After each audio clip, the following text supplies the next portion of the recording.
The war had ended 3 days ago, but the fires still burned across Prime. Sergeant Daniel Cole walked through the ruins of what had once been a great city. The buildings were broken. The streets were filled with dust and ash. Everywhere he looked, he saw the signs of a civilization that had been brought to its knees. Cole was tired. He had been fighting for 2 years, and now he was supposed to help rebuild what his people had destroyed. It did not feel like victory. It felt like cleaning up after a tragedy that nobody had wanted. His unit had been assigned to the refugee operations in the eastern sector. Lieutenant Maria Santos led them through the destroyed streets, checking buildings for survivors. Most of the civilians had fled to the camps outside the city, but some remained hidden in the ruins, too afraid to come out. They were tall and slender, with pale blue skin and large dark eyes.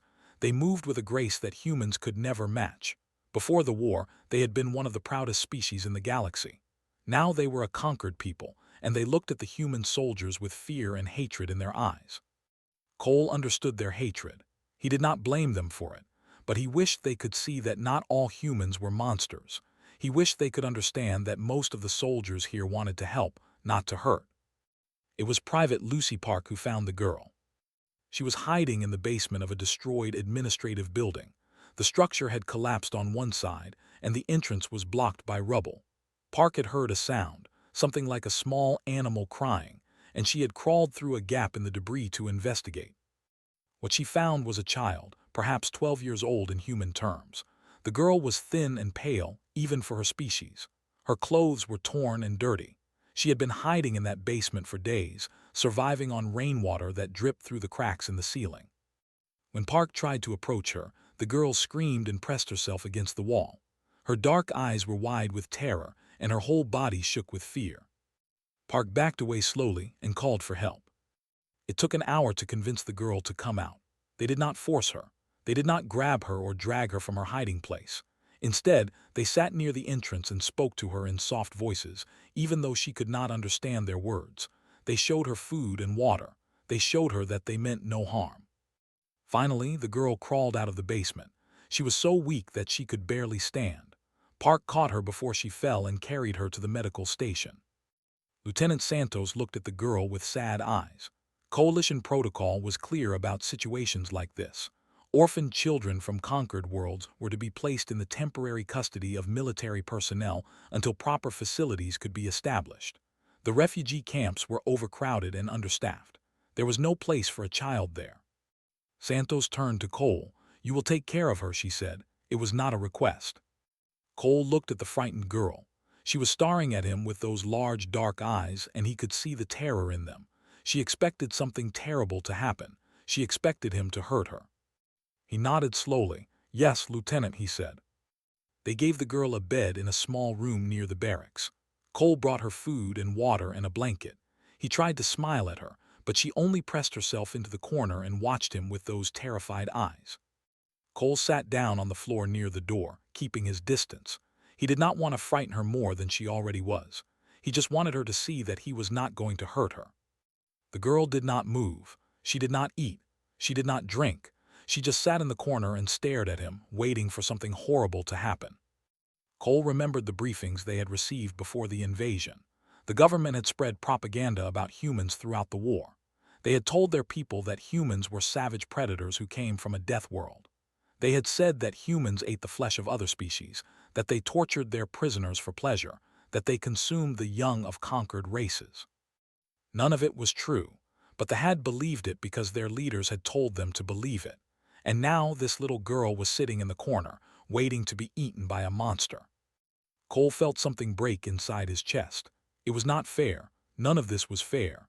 This child had done nothing wrong. She had not started the war. She had not fired a single weapon. She had just been living her life when the galaxy fell apart around her. He reached into his pocket and pulled out a ration bar. It was not much, just a simple block of compressed nutrients that tasted like cardboard. But it was food, and the girl needed to eat. He unwrapped the bar slowly, making sure she could see what he was doing. Then he took a bite and chewed it carefully. He swallowed and showed her the bar again. "See," he said softly, "it is safe. It is just food." The girl watched him with wide eyes. She did not move. Cole placed the bar on the floor and slid it toward her. Then he moved back to his spot by the door. He did not push. He did not insist. He just waited. The girl looked at the bar. She looked at Cole. She looked at the bar again. Minutes passed. The silence was heavy and thick. Then slowly the girl reached out and picked up the bar. She sniffed it carefully. She looked at Cole one more time as if expecting him to suddenly attack. When he did not move, she took a tiny bite. She chewed slowly. She swallowed. She did not die. Something changed in her eyes. It was not trust, not yet, but it was the beginning of doubt, the beginning of a question that would take time to answer. Cole smiled at her, a small and gentle smile. "Good," he said, "that is good." The girl did not smile back, but she took another bite of the ration bar. Outside, the fires continued to burn across the ruined city, but in that small room something new had begun. It was fragile and uncertain, like a seed planted in scorched earth, but it was there, waiting to grow. Cole did not know what the future would bring. He did not know if this girl would ever stop being afraid of him, but he knew that he would try. He would try to show her that humans were not the monsters her leaders had described. He would try to show her that there was still kindness in the galaxy, even in the darkest of times. The girl finished the ration bar and looked at him with those large dark eyes. She was still afraid, but she was also curious, and that curiosity was the first crack in the wall of fear that surrounded her heart.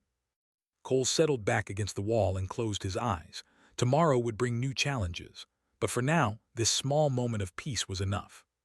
3 days had passed since came to the human base. She had learned the name of the soldier who brought her food. His name was Daniel Cole, and he was nothing like the monsters from the stories. Still did not trust him.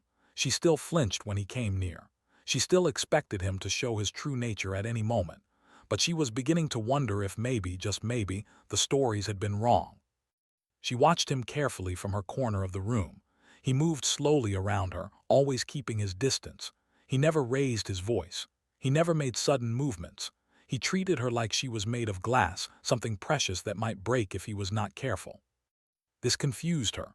The propaganda had said that humans were brutal and savage. They were supposed to be violent creatures who only understood force. But Cole was none of those things. He was patient and quiet and kind. Did not know what to do with kindness. She had forgotten what it felt like. The human medic came to check on her every day. Her name was Lucy Park, and she had gentle hands and a warm smile. She examined carefully, checking her temperature and her heartbeat and looking into her eyes with a small light. Park was worried about her, could see it in the way she frowned and shook her head. She spoke to Cole in their strange language, and Cole nodded with a serious expression on his face. Did not understand their words, but she understood their concern. They were worried because she was not eating enough.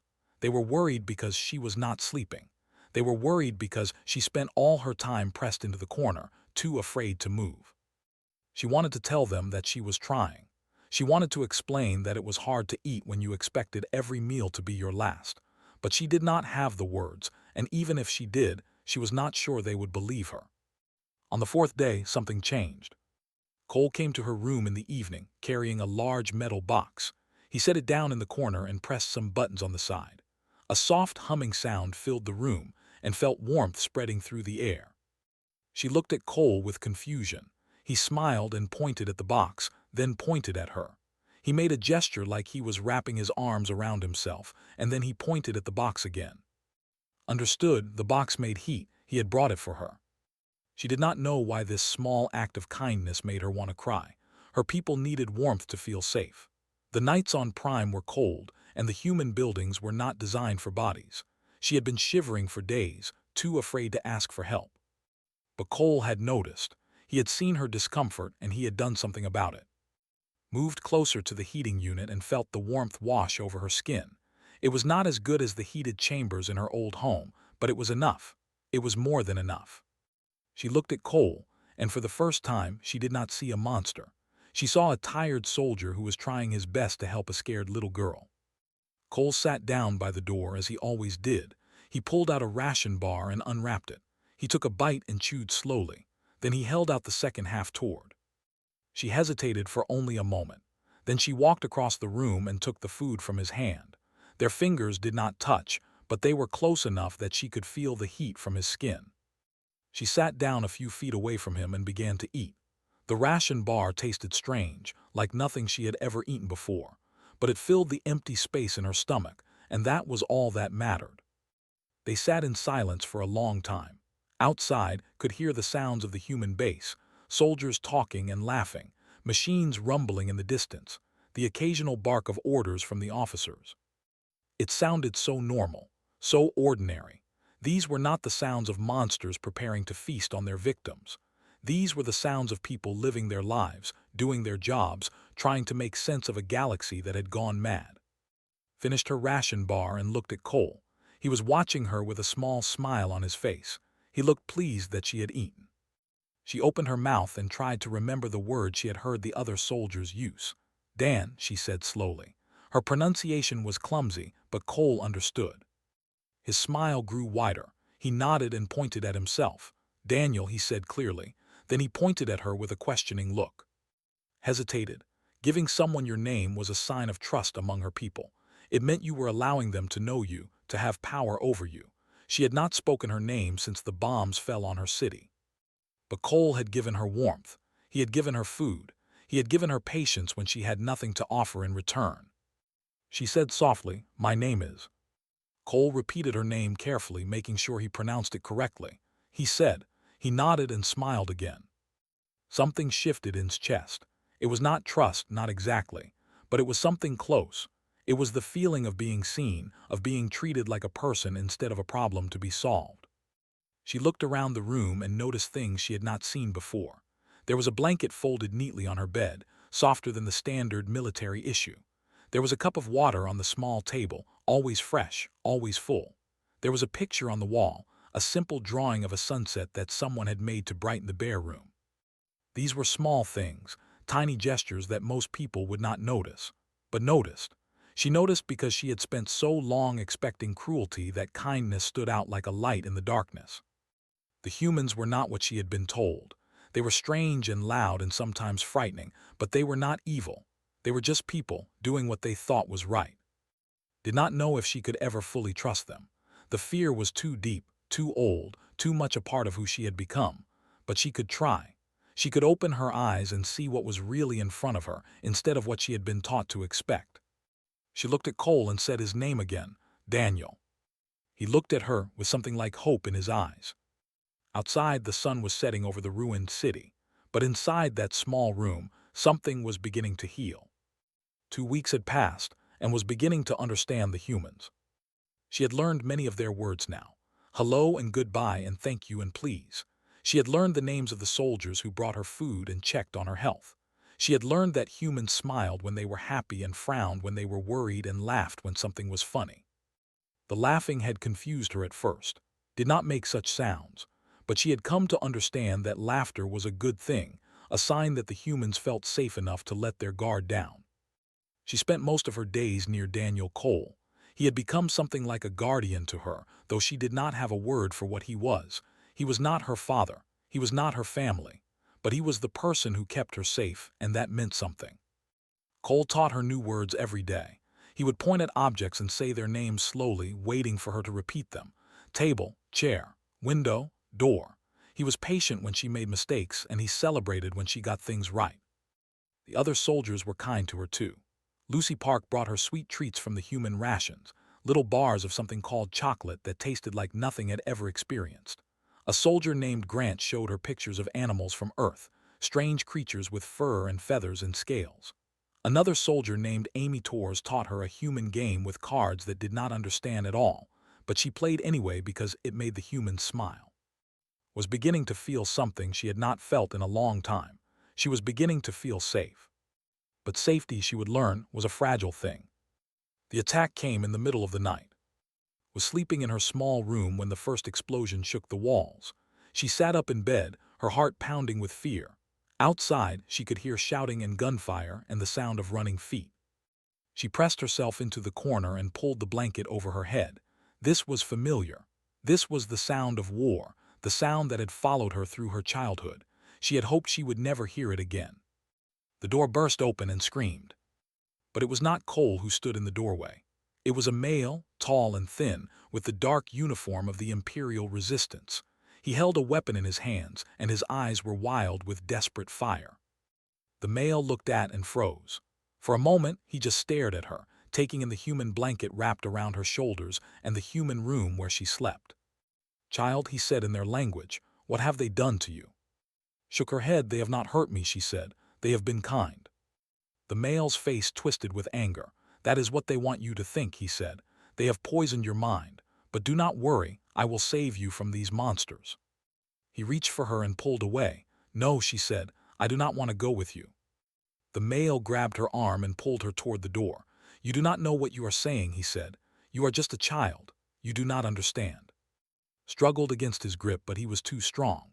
He dragged her into the hallway, where smoke filled the air, and the sounds of battle echoed from every direction. Then Cole appeared at the end of the corridor. He was breathing hard, and there was blood on his face, though could not tell if it was his own. He raised his weapon and pointed it at the male. "Let her go," Cole said. His voice was steady but could see the fear in his eyes, not fear for himself, fear for her. The male pulled in front of him and pressed his weapon against her head. "Stay back, human," he said in broken English. "I will kill her before I let you take her." Felt tears running down her face. She did not understand why this was happening. She did not understand why her own people wanted to hurt her to save her from people who had never hurt her at all. Cole looked at her and their eyes met. She could see him calculating, measuring, trying to find a way out of this impossible situation. Then he did something that would never forget.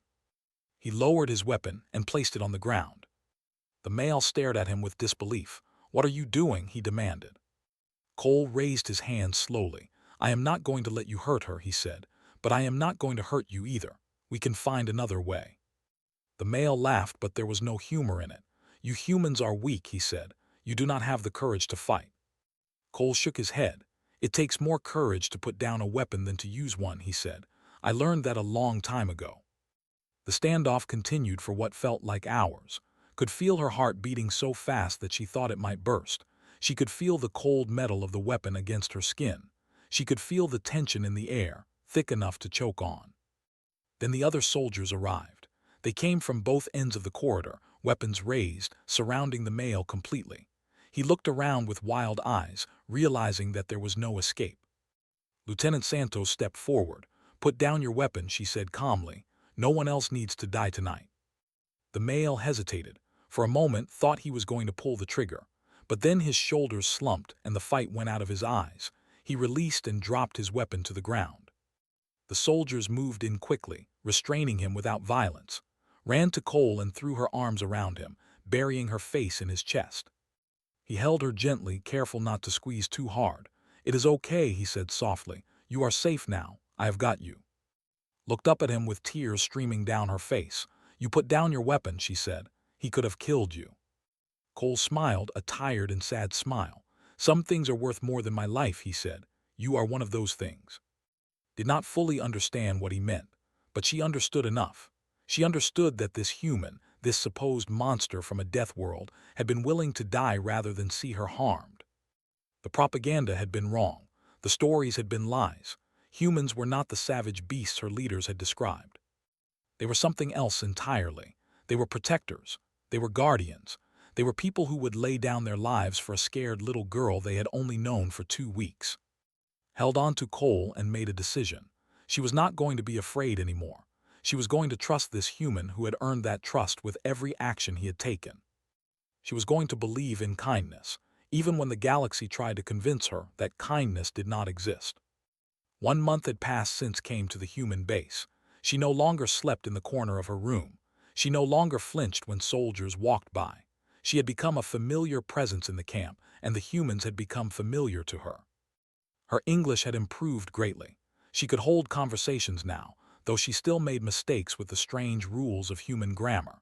Cole corrected her gently when she got things wrong, and she practiced every day until the words came easier. She learned that Cole had a family back on Earth. He showed her pictures on his small device, images of a blue and green world covered with water and forests. He showed her his sister, a woman with the same kind eyes as Cole, and his niece, a small human girl with missing teeth and a wide smile. "Her name is Emma," Cole said, pointing at the little girl. "She is 6 years old. She likes to draw pictures and play with her dog." Studied the image carefully.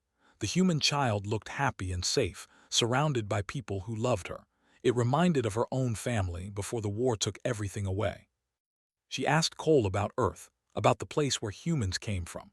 He told her about the oceans and the mountains, the cities and the forests. He told her about the animals that lived there, creatures so strange that could barely imagine them, whales that sang in the deep water, birds that flew across entire continents, dogs and cats that lived in human homes as companions and friends. It sounded like a beautiful world, a world worth protecting. Wondered if that was why humans fought so hard. They had something precious to defend, and they would do anything to keep it safe. One afternoon, Lieutenant Santos came to speak with Cole, watched from across the room as they talked in low voices. She could not hear their words, but she could see the expression on Cole's face. He looked sad and worried. When Santos left, Cole sat down next to. "There is something I need to tell you," he said. Felt a cold knot forming in her stomach. She had learned to recognize that tone of voice. It meant bad news was coming. "The refugee facility is ready," Cole said. "They have finished building it, and they have staff to take care of the children. You will be transferred there in 2 weeks." Did not say anything for a long time. She had known this day would come. She had known that she could not stay with Cole forever, but knowing something and feeling it were two different things. "I do not want to go," she said finally. Cole nodded slowly. "I know," he said, "but it is the right thing. You need to be with your own people. You need to be around other children your age. The facility will help you find a new home, maybe even a new family." Shook her head. "You are my family now," she said. Cole's eyes grew wet, though he tried to hide it. He put his hand on her shoulder the first time he had touched her without asking. "I will always be here for you," he said. "Even when you leave, even when you go to the facility, I will not forget you. And when this is all over, when the rebuilding is done, I will come find you. I promise." Wanted to believe him. She wanted to hold on to that promise like a lifeline in a storm. But she had learned that the galaxy was unpredictable and promises were fragile things. The next day, Cole took her outside the base for the first time. They walked through the ruined streets of the city, past buildings that were slowly being repaired, past civilians who were beginning to rebuild their lives. They came to a large tent where human soldiers were distributing supplies. Watched as her people lined up to receive food and medicine and blankets. She watched as human medics treated wounded, as human engineers helped rebuild damaged homes, as human soldiers played with children in the dusty streets. No one was forcing the humans to do these things. They were not conquering. They were not exploiting. They were simply helping because helping was the right thing to do. An elderly female approached. Her skin was wrinkled and pale, and her dark eyes held the weight of many years.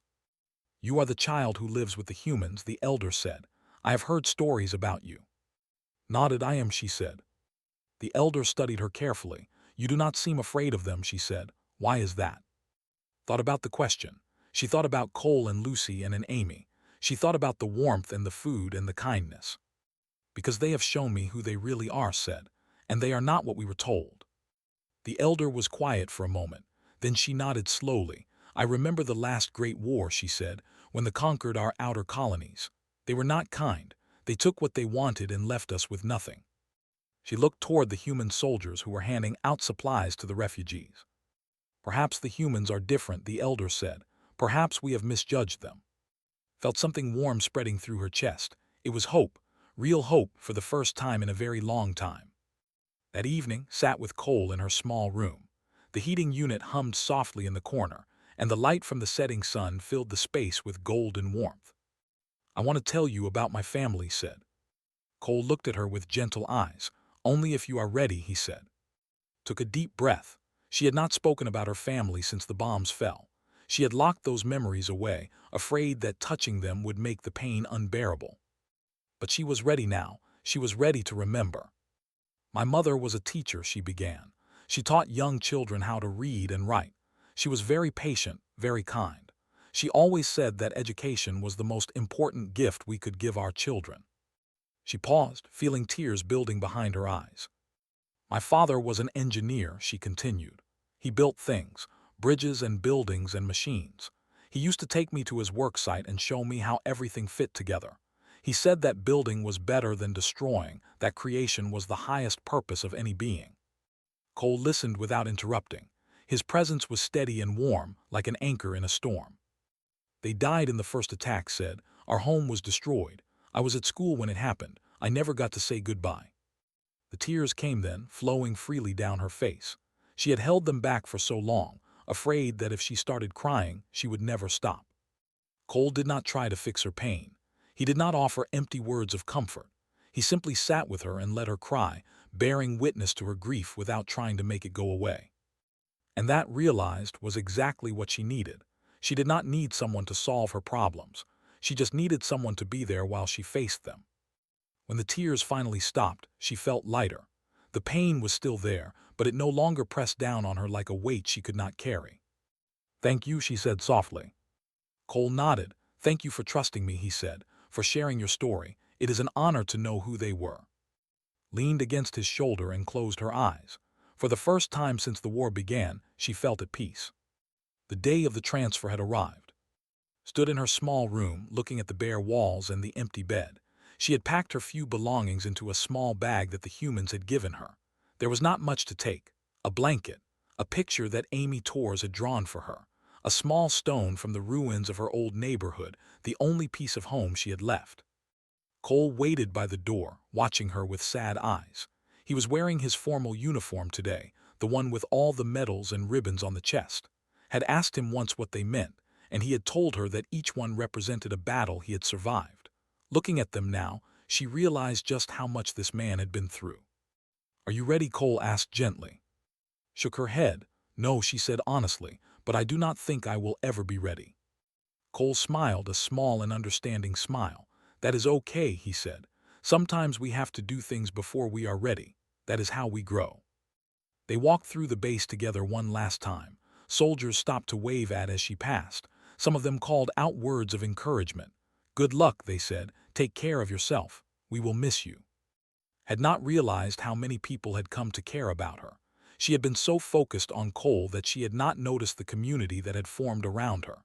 These humans, these strangers from a distant world, had accepted her as one of their own. Lucy Park was waiting at the medical station. She pulled into a gentle hug and pressed a small package into her hands. "Chocolate," she whispered, "for the journey." Grant saluted her with mock seriousness, then broke into a grin and ruffled her hair. "Stay out of trouble, kid," he said. Amy Torres gave her a new drawing, a portrait of and Cole standing side by side. "You looked so scared when you first came here," Amy said. "Look how far you have come." Tucked the drawing carefully into her bag. She would treasure it forever. Lieutenant Santos was the last to say goodbye. She shook his hand formally, as if she were a fellow soldier rather than a child refugee. "You have been very brave," Santos said. "Your parents would be proud of you." Felt tears threatening to fall, but she held them back. She wanted to be strong, at least until she reached the transport. The vehicle was waiting outside the base, a large gray machine that would carry her to the refugee facility on the other side of the city. Other children were already inside, looking out the windows with nervous eyes. Cole walked her to the door and stopped. "This is as far as I can go," he said. Turned to face him. She had so much she wanted to say, so many feelings she could not put into words. He had saved her life, not just by protecting her from danger, but by showing her that kindness still existed in the galaxy. She pulled a piece of paper from her pocket and handed it to him. It was a letter she had written the night before, struggling with the English words until they said exactly what she meant. Cole took the letter and looked at it. His eyes moved across the page, reading slowly. "Dear Daniel," the letter said, "you found me when I was broken and afraid. You gave me food when I was hungry and warmth when I was cold. You protected me when danger came and held me when I cried. I do not have a word in my language for what you are to me, but in your language I think the word might be family. Thank you for showing me that humans are not monsters. Thank you for giving me hope. I will never forget you. Your friend always." When Cole finished reading, his eyes were wet with tears.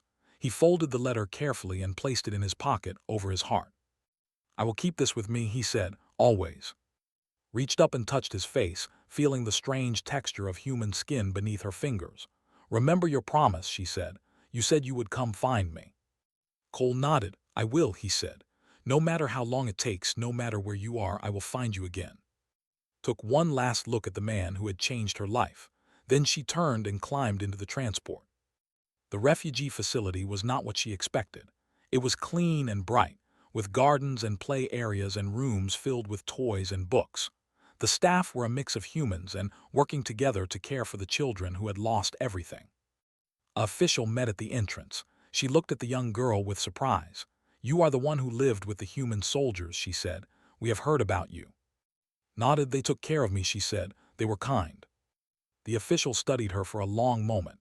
"You seem different from the other children," she said, "not as afraid." "Thought about this? I was afraid at first," she said. "I believed all the stories about humans, all the terrible things we were told. But then I met them and I learned that the stories were lies. The humans are not monsters. They are just people like us." The official's eyes widened. "That is a bold thing to say," she said. "It is the truth," said simply. Word spread quickly through the refugee community. The little girl who had lived with humans, the child who had been treated with kindness instead of cruelty. Other refugees began to share their own stories. Humans who had given them food, humans who had treated their wounds, humans who had helped them find their families. Slowly, carefully, the lies began to crumble. The truth began to take their place. Years passed. Grew up in the facility, then moved to a foster family who treated her like their own daughter. She studied hard and learned everything she could about humans and their culture. She became a translator, then a diplomat, then finally an ambassador. She dedicated her life to building bridges between her people and the humans who had once been their enemies. She spoke at conferences and councils, telling her story to anyone who would listen. She wrote books and gave interviews and worked tirelessly to change the way her people saw humanity. And through it all, she remembered the soldier who had shown her kindness when she expected only cruelty. One evening, many years after the war had ended, received a message on her personal device. The sender's name made her heart stop. Daniel Cole. She opened the message with trembling hands. "Dear," the message said, "I told you I would find you. I'm retired now, living on Earth with my family. My niece Emma has grown up and has children of her own. I think about you often. I watch the news and see the work you are doing, the bridges you are building between our peoples. I am so proud of you. You have become something remarkable. I always knew you would. If you ever visit Earth, please come see me. My home is your home, always. Your friend Daniel." Sat for a long time, staring at the message. Then she began to type a reply. "Dear Daniel," she wrote, "I'm coming home." She smiled as she pressed send. The galaxy was a big place, full of fear and mistrust and old wounds that would take generations to heal. But she had learned something important from a tired soldier on a ruined world. Kindness was stronger than fear. Compassion was more powerful than hatred. And sometimes, the smallest acts of love could change the course of history. Looked out the window at the stars and thought about the little girl who had once cowered in a basement, waiting to be eaten by monsters. That girl was gone now. In her place stood a woman who had built her life on hope. And it had all started with a human soldier who had offered her a ration bar and waited patiently for her to take the first bite.